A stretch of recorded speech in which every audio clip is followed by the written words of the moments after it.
Hello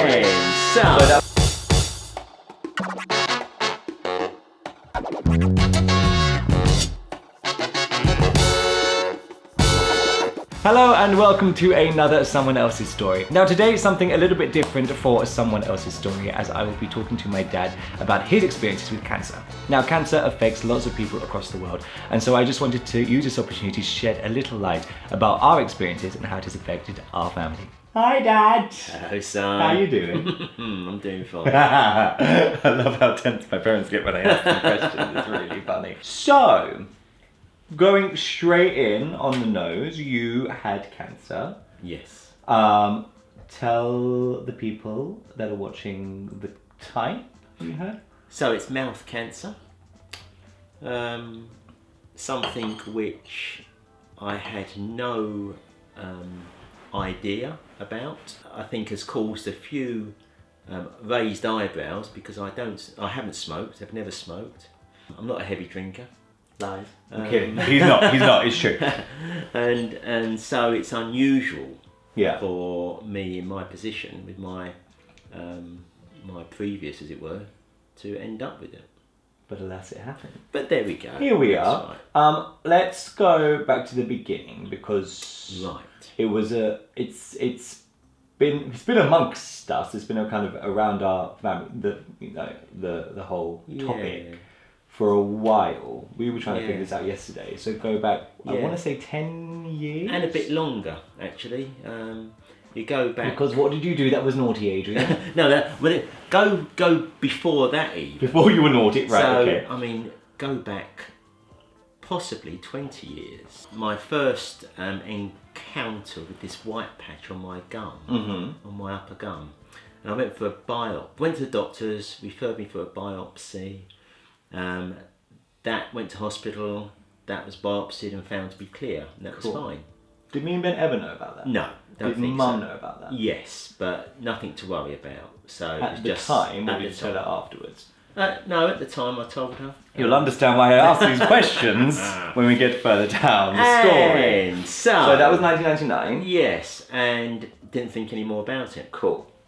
And just one of these things that comes, is taken away, and it goes.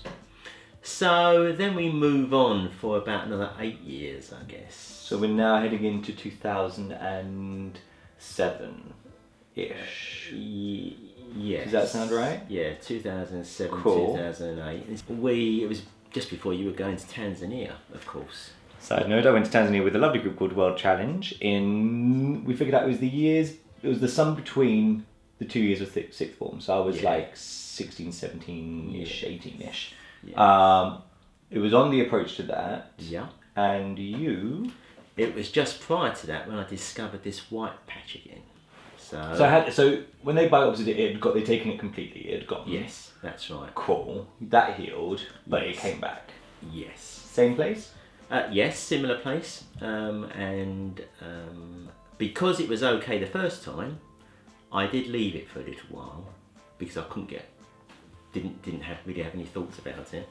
And eventually ended up going to the doctors, referred me, another biopsy, didn't pay any attention to it. And even actually missed the appointment to go back to get the result of the biopsy because I was so confident that everything was going to be okay. Goon. As I say, this was a run up to you going to Tanzania, and I can remember when I got the phone call from the hospital saying that I really should go back was when I was out looking for clothes for your Tanzania trip in... You went to Primark? No, it was Cotswolds. Oh, really? Because I loved... Was I there? No, you wasn't, but I really enjoyed looking for your outward bound stuff, so you couldn't give You're up. living vicariously through me. Yes. And anyway, so I went back for the check-up, for the results, and they had concerns that I might have cancer at that time.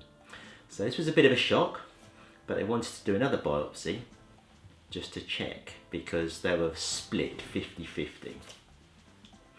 So I then had this dilemma because you were due to go to Tanzania.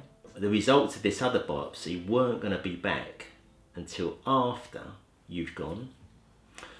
So I didn't want to disturb or upset you in any way. likewise, I didn't feel that Mum would be able to keep it to herself through her emotions. So I took the very silly decision now of not saying anything. So I had to wait with that dilemma of whether I had or hadn't got cancer and deal with that myself for that. That was probably about 3 weeks, I think it was. As you do. We'll come back on the how you felt. We'll do that later. Yes. So we'll just carry on the timeline. So Okay. I came back. Yes. You told Mum and she threw things. So, in a very strange way, when I knew that the date of the result was going to come back, I then went off to work that day as if I was going off to work, but I was going back to get the result from the hospital. Then came back, you'd already left, of course, to Tanzania, then came in home to tell Mum good news, but of course Mum wasn't a part of that earlier stage. So when she saw me, she thought something had happened to you and got very anxious, to say the least. Coaster of emotions for Deb. Wow. And then I told her about what had happened, and she was all over the place, of course. But anyway, she calmed down and obviously saw the positive side, because at that stage, there were only precancerous cells. So it wasn't cancer, but it was precancerous cells, and so that was good. So then I remember, so you guys picked me up from the airport and filled me on that. Ben, you told the same day you told Mum? No, I think it was after. I can't remember that. A little bit after. Yeah. Cool. That happened. So that we're talking about like early 2000s-ish. Yes. Fast forward again, it was kind of business as usual. Mr. Hussein was keeping an eye on you. For about a couple of years. Yeah. So then, because I've been seeing Karim for this amount of time, he decided he wanted to do a bit of surgery just to check things out. He was going to do a bit of a refresh of my gum because it had been biopsied so often. And when he came to do the refresh, he then discovered that the precancerous cells had turned to cancer. And so, and I always knew this was a possibility. He had explained to me what the procedure would be, and it would mean removing the upper part of my jaw, basically. So that was, then pushed on quite quickly, and so we're looking at about November 2010, I think it was the actual operation.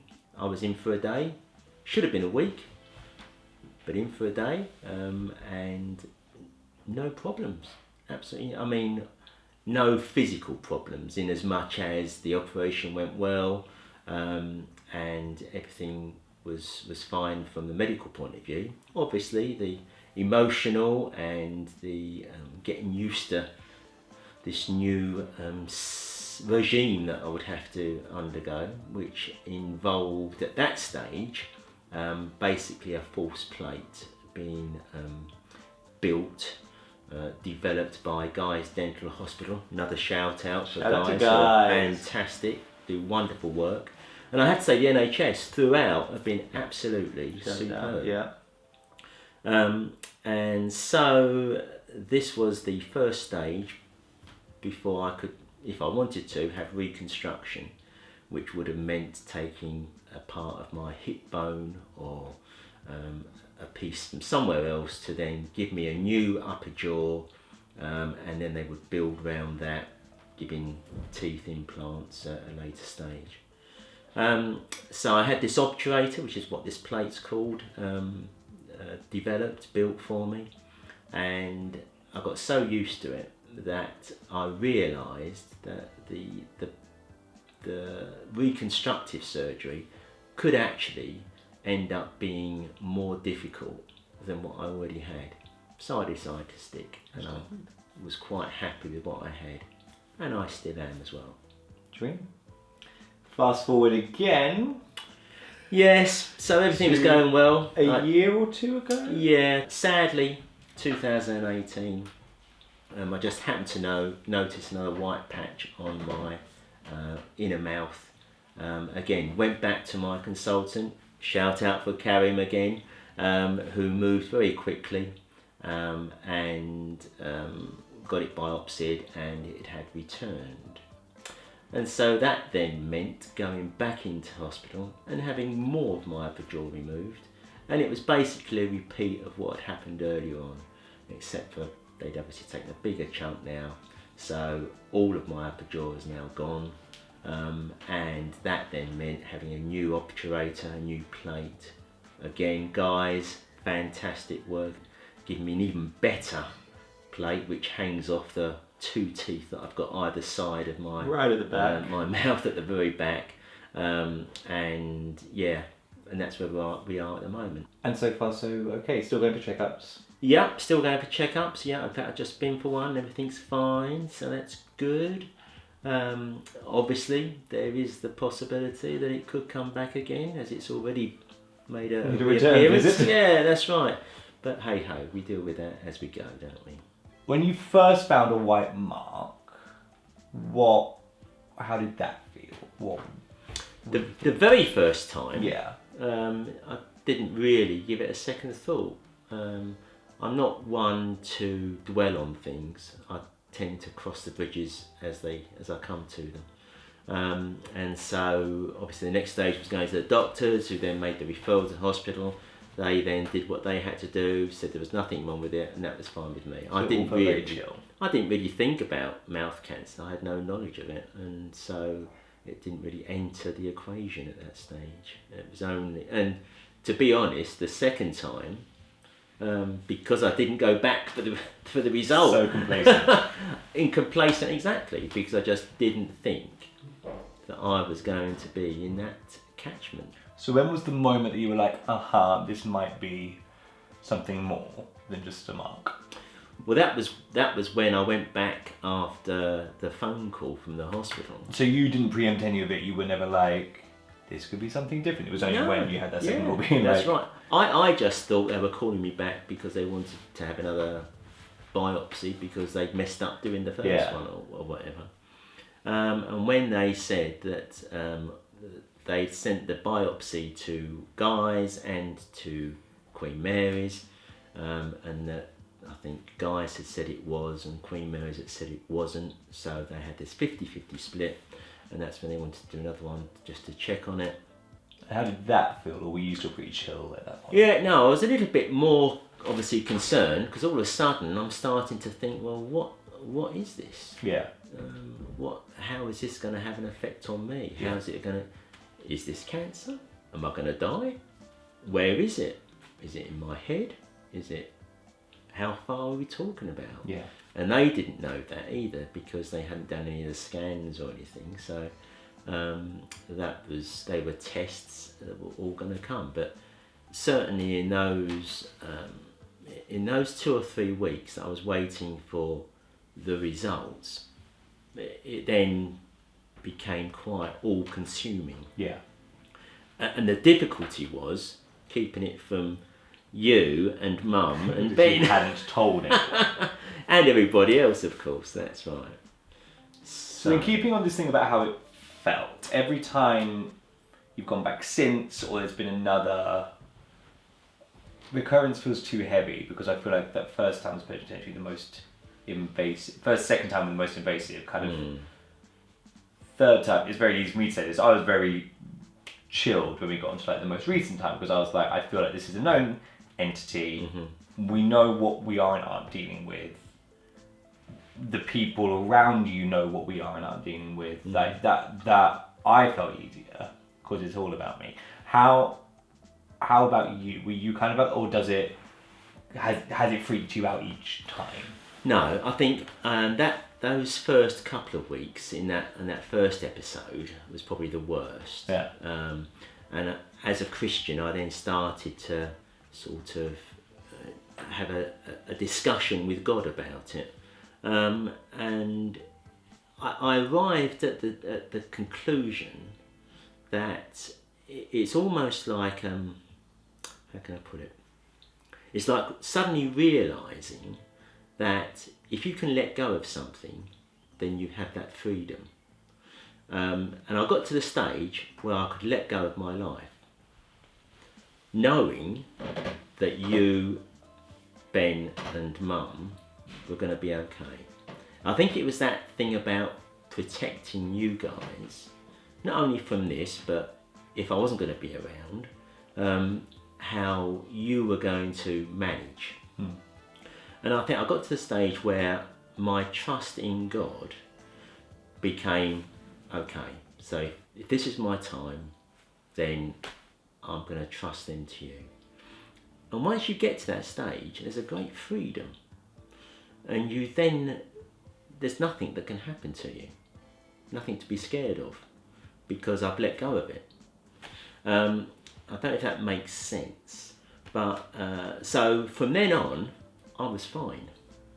Everybody else around me was having difficulty. Struggling. But I was fine, and that's continued. I think once over that first episode, once that first operation was done and had the 5 years check-up, you then start to get a bit more complacent, or I got more complacent. And so almost I was starting to take control back. This is why I see it, from God, of my life. This second episode didn't freak me out at all. It's more of an irritation, I have to say. Just inconvenient. Because there's no pain. That's the crazy thing about it. The only pain I had when I had that infection. Yeah. And for a couple of days I was in had quite painful headaches. Just a side note, after the most recent operation you had an infection, you went to A&E at Queen Mary's at like 2-3 o'clock in the morning. Yeah, and they gave me some antibiotics which cleared it up fine, so that was great. But even then, so that was a bit of a reminder in some ways of what had happened previously. And so for me, once I realised that and I start to sort of get into that mindset of letting go again, it's been fine. And it's if it can be a positive experience, then this has been. Yeah. Because you start to see the work of the NHS, and I see the work of God, and of what the peace that you can get in a very difficult situation. So now, looking forward and moving forward, do you feel like it lingers over you a bit? Is there still worry that it's going to come back again? Yeah. How do you kind of view it all? And how probably worry is too strong a word, because again, I'll cross that bridge when I come to it. Yeah. I feel very supported and very confident because I forgot to mention earlier on my dentist as well, Mr. Dar, fantastic man, who has played his part in just keeping an eye on me, trying to make sure everything's okay, helping me out, giving me advice, and knowing that I've got that support network behind me. I wouldn't say I feel invincible, but I feel that I can deal with anything that comes my way. If that means it comes back and there's more to be done, then there's more to be done. And we'll deal with it as and when. As we get there. But I'm not going to worry about it until it happens. I've got too much living to do, so. Yeah, you do. You do retire, having a lovely time. I mean, I think you've kind of answered it, but in addition to what you've just said, is there any other advice or things you'd want to say to people maybe facing cancer, the people that surround people facing cancer? Do you have any takeaways from our situation that you want to... I mean, I think for me it's honesty. Yeah. To always be honest, both with yourself and with other people around you. To trust the doctors, those in the medical profession, that they know what they're doing and that they would advise you to the best of their ability. I think, the NHS does get a battering over some things, but I think when it comes to cancer, they are tops. You cannot get better service. And they're so experienced, they're so knowledgeable, and they give you choices, but you can make informed decisions. And as hard as it is not to worry, because worrying doesn't really help. It will only distort things, I think, if you worry unduly. If you can control that, then you're in a better place to make the right decisions, whatever that might be. Well, thanks, Dad, for sharing your story, our story. Yeah, it's our story. Oh, yeah. Yes. And the other two as well. And yeah, well, Mum and Ben, shout out, it's all good. Now, for anyone out there who has any further questions or would like any further support about cancer, any kinds, I feel it would be an injustice to point out one of the many, many fantastic companies that are offering support and other information. So please do head to the NHS website, the link for which is in the description of this video. And if you have any questions, I just really encourage you to reach out and let us know. Boom!